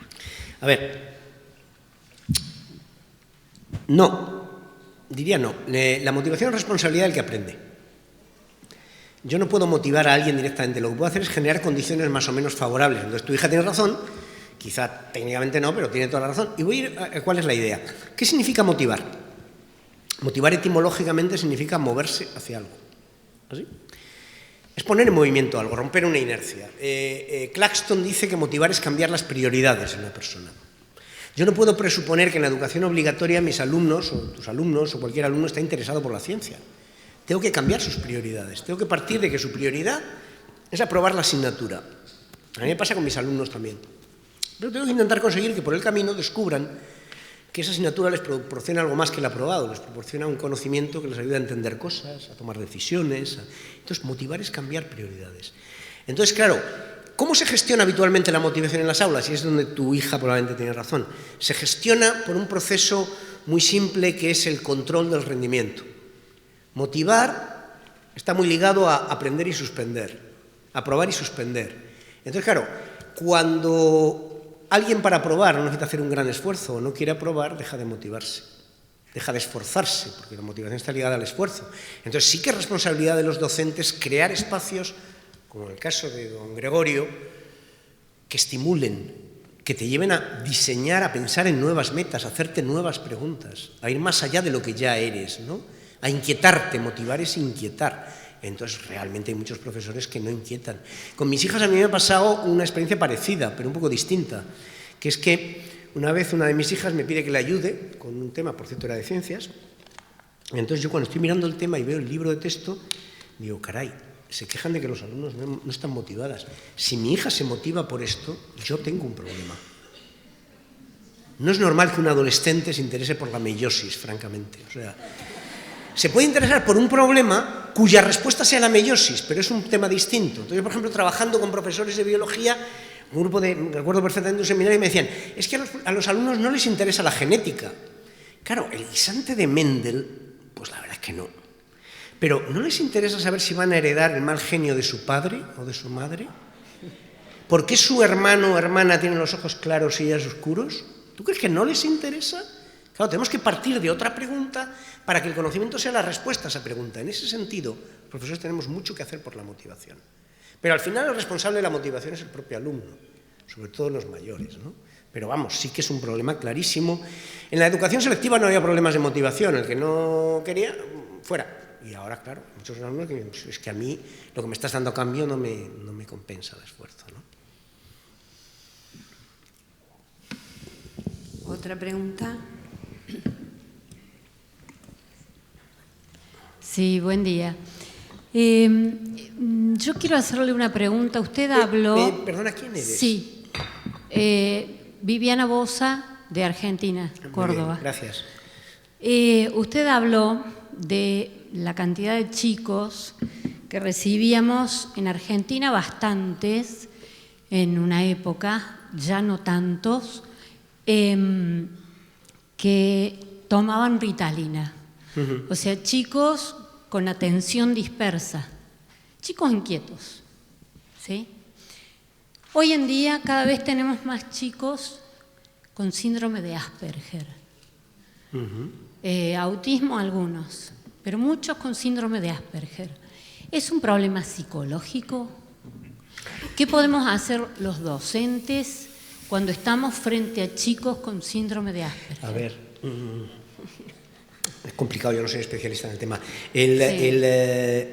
Con respecto al déficit atencional, para mí claramente, por supuesto que existe el déficit atencional, ¿cómo no? Pero para mí claramente está sobrediagnosticado. Está sobrediagnosticado. O sea, para empezar, un niño que no sea hiperactivo no es un niño, es otra cosa. Los niños, por definición, tienen... Que ese niño que es hiperactivo en clase, luego resulta que está matando marcianitos o en un juego y se puede concentrar y dedicar y en otras tareas. Muchas veces los niños supuestamente hiperactivos son niños que en realidad se aburren en clase. Entonces, como se aburren, pues hacen cualquier cosa que se les ocurre. Entonces, yo no digo que no los haya, pero hay que tener mucho cuidado en el diagnóstico y, sobre todo, medicar no es la solución. La solución es, en el caso del Asperger, es verdad que está en general, en los trastornos del espectro autista están aumentando el diagnóstico, pero eso probablemente es porque se están depurando las técnicas de diagnóstico. Yo no sé que sea un problema masivo, desde luego en España no es. No sé de qué epidemiología me estás hablando en Argentina, de qué porcentajes. En todo caso, perdona, no, sea el que sea, lo que sí creo es que los casos reales, que hay que diagnosticar muy bien, porque es un tema muy serio, porque el autismo no se cura. El autismo no tiene curación, el autismo es pues, paliar y cambiar los patrones de conducta, pero no. Entonces, siendo un tema muy serio, esos casos necesitan apoyo profesional. Sí. Necesitas equipos multidisciplinares, necesitas profesionales que puedan apoyar el trabajo con un niño que tiene esas dificultades. En mi facultad hay muchas personas que investigan en este tema y trabajan con grupos de profesionales que apoyan a la educación de niños con desarrollos atípicos, como se dice ahora. Pero, disculpe, mi pregunta es, ¿tiene un aspecto psicológico el Asperger o es físico? No, el Asperger es un trastorno, es un tipo de trastorno de este espectro autista que caracteriza precisamente a los que se suelen llamar autistas inteligentes, que son personas con una gran capacidad cognitiva en áreas muy específicas, pero con graves deficiencias en la interacción social, que es el rasgo esencial, tiene que ver con la teoría de la mente. Esta mañana se hablaba, por ejemplo, esto del déficit cognitivo. Bueno, es que ser docente, lo dijo el otro día Elena, es leer las mentes de otros. Si tú no lees la mente de otro, no sabes lo que sabes. De hecho, nuestra especie es la única especie que enseña. No hay ninguna otra especie que enseñe. ¿Por qué? Porque para enseñar tienes que saber lo que el otro no sabe. O no sabe hacer, o qué conducta no tiene. Tienes que imaginar cómo se va a comportar, porque si no, ¿para qué? Y entonces, los autistas tienen especial dificultad para leer la mente de otros, para leer las intenciones de la conducta. Tienen un desarrollo en el ámbito social y, sin embargo, en el caso de los Asperger, pueden ser extraordinarios manejando, por ejemplo, tareas cerradas como cálculo numérico, etcétera, etcétera. Claro que tiene dimensión psicológica. Es un trastorno psicológico. Bien. Gracias.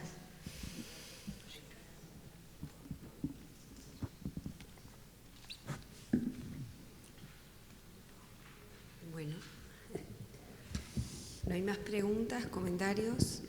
Bueno, creo que agradecemos a Ignacio Pozo esta conversación de cierre, este intercambio que ha tenido con nosotros. Le damos nuevamente las gracias con un aplauso.